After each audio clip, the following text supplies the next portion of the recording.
ගොඩක් ආදරෙන් ඔයාලා හැමෝම අපේ channel එකට පිළිගන්නවා. අද කියලා දෙන්නේ KFC එකේ තියෙන රසටම ඒ විදිහට chicken එකක් කොහොමද හදාගන්නේ කියලා. ඉතින් ඔයා channel එකට අලුත් කෙනෙක් නම් subscribe කරලා එකතු වෙන්න. රසවත් අදහසක් පහලින් comment කරන්න අමතක කරන්න එපා. එහෙනම් අපි වීඩියෝ එකට ගිහින් බලමු කොහොමද මේක හදාගන්නේ කියලා. මේ crispy chicken එක හදාගන්න මෙතෙන්ට අරන් තියෙනවා chicken gram 500ක්. මේක මම තම්බගෙන තියෙන්නේ විනාඩි 10ක් නටන උණු වතුරේ ලුණු චුට්ටකුත් එකතු කරලා හොඳට තම්බගෙන තමයි අරන් තියෙන්නේ. ඊට පස්සේ සෝයා සෝස් මේස හැඳි දෙකක් අරන් තියෙනවා. විනාකිරි මේස හැඳි දෙකක් අරන් තියෙනවා. ඊට පස්සේ fresh milk අරන් තියෙනවා. fresh milk එකෙන් මිලිලීටර් 50ක් විතර තමයි අරන් තියෙන්නේ. ඊට පස්සේ ඉඟුරු සුදු ලුණු paste එකක් හදාගෙන තියෙනවා. සුදු ලුණු ගෙඩි ලොකු සුදු ලුණු ගෙඩි 3ක් විතර දාලා පොඩි ඉඟුරු කෑල්ලකුත් එක්ක තලාගෙන තමයි ඒක හදලා අරන් තියෙන්නේ. ඊට පස්සේ ගම්මිරිස් කුඩු ඕන. ගම්මිරිස් කුඩු තේ හැන්දක් විතර තමයි ඕන. ඊට පස්සේ රසායනික ලුණු. ඔය ටික තමයි ඕන අපේ මේ chicken එක සීසන් කරගන්න. දැන් මේ තියෙන chicken එකේ බැටර් එක හදාගන්න උවමනා කරන දේවල්. පාම් පිටි ග්‍රෑම් 50ක් අරන් තියෙනවා. ඊට පස්සේ බිත්තර දෙකක් අරන් තියෙනවා. ඊට පස්සේ ඕන fresh milk. ඒක අපිට අනා ගන්න අතරතුරේ අපේ උවමනා කරන ගානට අපි එකතු කරගමු. මෙතන තියෙන්නේ අපේ chicken එකේ crispy දවටනේට උවමනා කරන දේවල්. මම අරන් තියෙනවා මෙතනට පාම් පිටි ග්‍රෑම් 200ක්. ඊට පස්සේ corn පිටි ග්‍රෑම් 100ක්. ඊට පස්සේ ආප්ප සෝඩා තේ හැඳි කාලක්. baking powder තේ හැන්දක්. ඊට පස්සේ රසායනික ලුණු පොඩ්ඩක් තමයි එකතු කරන්නේ. ඊට පස්සේ අපිට වතුර ඕන. මෙතන වතුර ගොඩක් අරන් තිබ්බට බොහොම පොඩ්ඩක් තමයි අපි ගන්නෙ. ඊට පස්සේ වෙනම පාම් පිටි ග්‍රෑම් 100ක් අරගෙන තියෙනවා අපේ chicken එක දවට ගන්න. ඊට පස්සේ අපිට බෙද ගන්න පොල් තෙල් ඕන. ওই දේවල් ටික තමයි ඕන වෙන්නේ. දැන් අපි මේක සීසන් කරගන්න උවමනා දේවල් දාගමු. මුලින්ම මම මිරිස් කුඩු එකතු කරනවා. ඊට පස්සේ විනාකිරි ටික.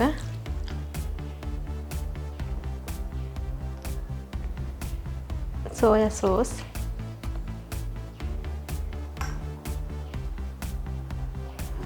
ලුණු. මල්ලුණු තේ හැඳි දෙකක් වෙන්න එකතු කරනවා. අපි තම්බ ගන්න ඉදිත් ලුණු එකතු කරලා තමයි තම්බලා තියෙන්නේ. ඒ නිසා ලුණු දාද්දි මතක ඇතුව ප්‍රමාණය මතක තියාගෙන දාගන්න. ගම්මිරිස් කුඩු තේ හැඳ. ඉඟුරු සුදු ලුණු paste එක.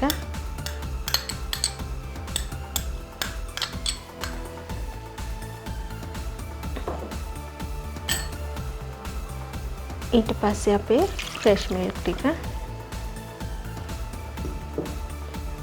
දැන් අපි මේ ටික හොඳට කලවම් කරගන්න ඕනේ.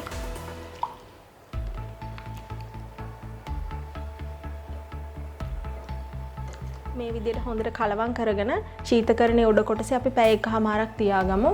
පැය එකමාරකින් අරන් බලමු. දැන් අපේ chicken එක සීසන් වෙනකන් අපි මේකට උවමනා කරන බැටර් එක හදාගමු. මම මුලින්ම පාම් පිටියකට බිත්තර දෙක එකතු කරනවා.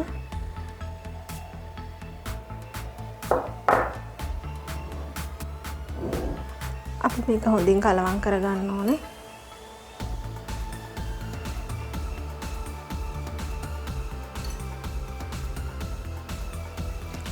fresh milk එකනොත් අපි පොඩ එකතු කරගමු.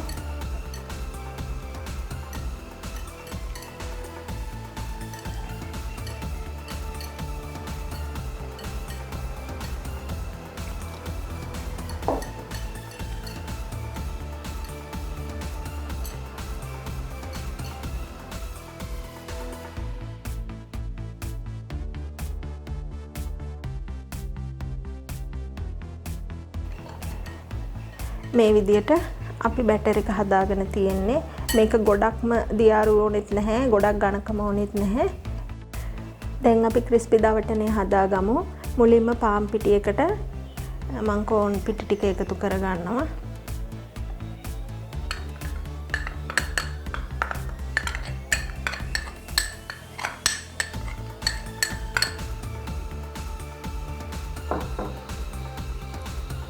ඊට පස්සේ baking powder ටික, ආප්ප සෝඩා ටික,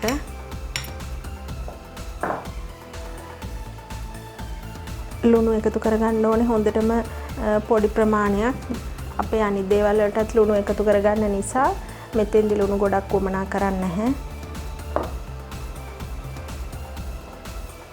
මේ විදිහට හොඳට මේ ටික කලවම් කරගන්න ඕනේ.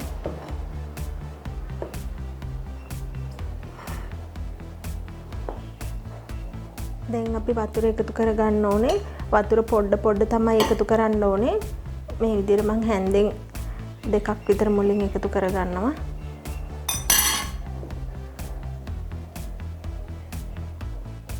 මෙතනදි පිටි තියෙන්න ඕනේ ටිකක් වෙනස් විදියකට කප්පි හැඩයට වගේ තියෙන්න ඕන. ඒ විදිය හැඩේන විදිය තමයි මේ හදාගන්නේ. වතුර ගොඩක් වැඩි වුණොත් අපිට ඒ හැඩය හදාගන්න බෑ. තව වතුර චුට්ටක් එකතු කරනවා.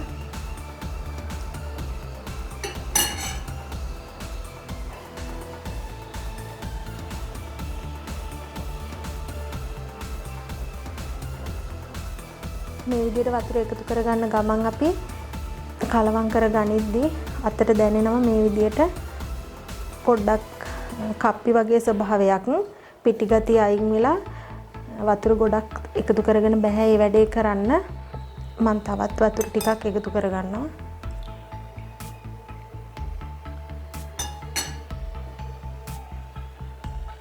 මේ විදිහට එකතු කරගත්ත වතුර ප්‍රමාණය ඇති අපි හොඳට චුට්ටක් මේක මිශ්‍ර කරගන්න ඕනේ විනාඩි කිහිපයක්. මෙන්න මේ විදිහට හදාගෙන තියෙන්නේ. මේකේ තමයි දැන් අපේ චිකන් එක දවටලා අපි බෙදගන්නේ. මේ තියෙන පැය එකමාරකට පස්සේ අපි අරන් ආවා අපේ චිකන් එක. දැන් අපි මේක දවටගෙන බෙදගන්න තමයි තියෙන්නේ. මුලින්ම අපි දවටගනිමු. අපි මුලින්ම කරන්න ඕනේ මේ විදිහට චිකන් කෑල්ලක් අරගෙන පාන් පිටි මිශ්‍රණය තියලා මේක පාන් පිටි විතරයි තියෙන්නේ. හොඳට මේකේ දවට ගන්න ඕනේ.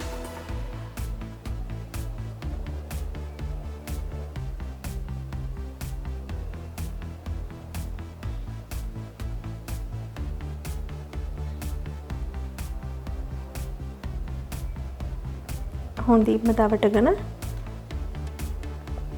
අපි මේ බිත්තර එකතු කරලා හදාගත්ත මිශ්‍රණයට දාගන්න ඕනේ.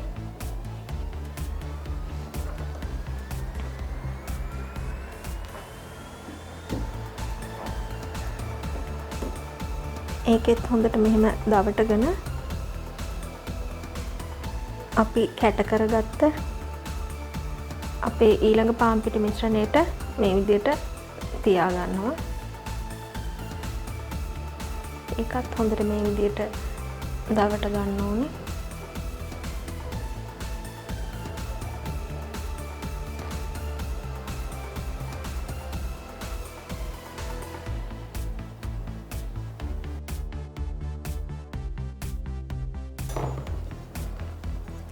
මෙන්න මේ විදිහට හොඳට දවට ගත්තට පස්සේ අපි තෙල් එකට දාගමු. හොඳට රත් වෙච්ච තෙල් එකක් තියෙනවා. දැන් අපි ඒකට මේ විදිහට දාගමු.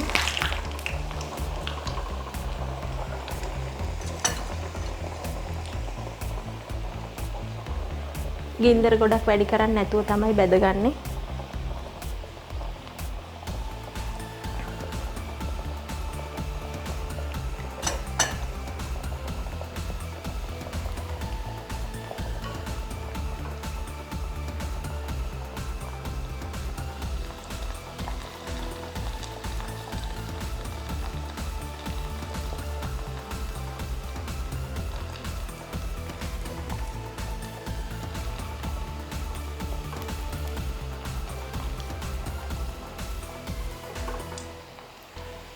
මේ විදියට දෙපැත්තම හරවගෙන අපි බෙදගමු.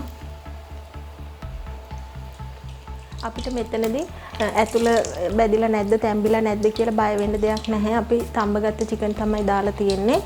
ඒ නිසා අපිට මේක හොඳට රන්වන් පාට වෙන්න බැදුනට පස්සේ ඇතුළ ගැන හිතන්නේ නැතුව බාලා ගන්න පුළුවනි.